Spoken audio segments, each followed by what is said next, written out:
વિકાસશીલ ગુજરાતને વધુ સુંદર અને રળિયામણું બનાવવા માટે ગુજરાતના દરેક નાના મોટા શહેરોમાં મેગા ડિમોલેશન હાથ ધરવામાં આવેલું છે।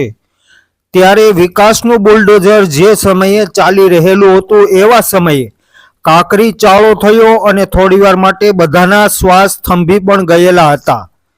મેગા ડિમોલેશન શરૂ હતું એવા સમયે કાંકરી ચાળો થયો અને બે ટોળાઓ સામસામે આવી ગયાની ઘટના પણ બનેલી છે અને થોડી વારમાં શહેરની દુકાનો ટપોટપ બંધ થવા લાગેલી હતી।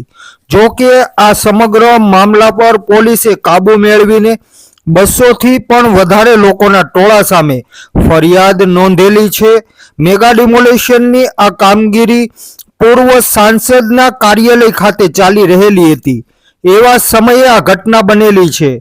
આ મેગા ડિમોલેશનમાં જે ટોળાઓ સામે આવી ગયા હતા તેની સામે કાયદેસરની કાર્યવાહી હાથ ધરવામાં આવેલી છે।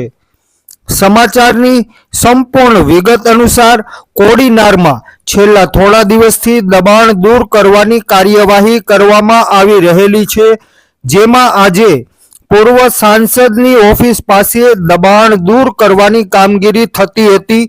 ઓફિસ પાસે ઓટલા ખસેડવા સ્વૈચ્છિક રીતે કામ ચાલી રહેલું હતું ત્યારે ટોળા સામસામે આવી ગયા હતા અને મામલો તંગ બનેલો હતો।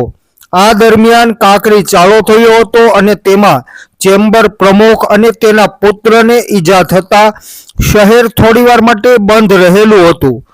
બાદમાં બજાર ખુલ્લી ગઈ હતી। આ મામલે મામલતદાર અધિકારીએ 8 વ્યક્તિ સહિતના 200 લોકોના ટોળા સામે ફરજમાં રૂકાવટ કર્યાની ફરિયાદ નોંધાવી હતી, જ્યારે સામા પક્ષે પૂર્વ સાંસદના ટેકેદારો સામે હુમલો કર્યાની લેખિત અરજી આપવામાં આવેલી હતી।